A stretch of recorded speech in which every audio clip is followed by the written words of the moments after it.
జీవించేవారుగా ఉండాలి. ఆ నేర్చుకోవాల్సింది నేర్చుకోకుండా ప్రభు దాన్ని తీసేయి ప్రార్థన చేస్తే నేర్చుకోవాల్సింది నేర్చుకోకపోతే అవునా? ఇప్పుడు న్యాయాధిపతుల్లో ఏం చేసేవాడు, వీళ్ళు నేర్చుకోవాల్సింది నేర్చుకోవటం కోసం శత్రువులకి అప్పచెప్పేవాడు.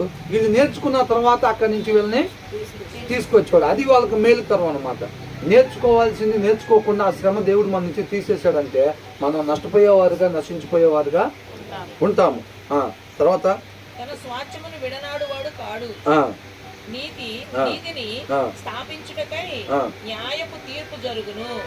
నీతిని స్థాపించడానికి న్యాయపు తీర్పు జరుగును. న్యాయంగా ఉండే వాళ్ళకి ఎప్పుడు కూడా మేలుకరమైన తీర్పే జరిగిద్ది అనమాట. కాబట్టి ఆయన చెక్కేటప్పుడు ఆయన పోలికలోకి ఆయన స్వరూపంలోకి మనం రావటం కోసం వాక్యం ద్వారా మనల్ని కడిగేటప్పుడు ఆ పండు తిన్న స్వభావం ఏదైతే ఉందో ఆ స్వభావం పోయి ఆయన పోలికలోకి ఆయన స్వరూపంలోకి మార్చబడేదాకా ఆయన వాక్యంతో కడిగేటప్పుడు మనం ఏం చేయాలి? సహకరించాలి, విధేయత చూపించాలన్నమాట.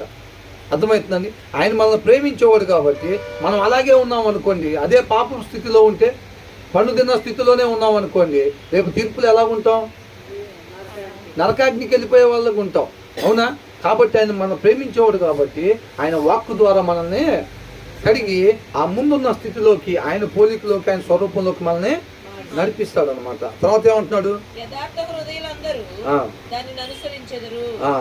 హృదయులు అందరూ కూడా దాన్ని అనుసరిస్తారు అనమాట. యథార్థ హృదయులు అభిమేలెకు ఉన్నాడు కదా రాజు, ఏం చేశాడు? శారాన్ని ముట్టకుండా నువ్వు యథార్థంగా ఉన్నావు కాబట్టే నాకు విరోధంగా నువ్వు పాపం చేయకుండా శారాన్ని ముట్టకుండా నేను నీకు సహాయం చేశాను అని అంటాడు.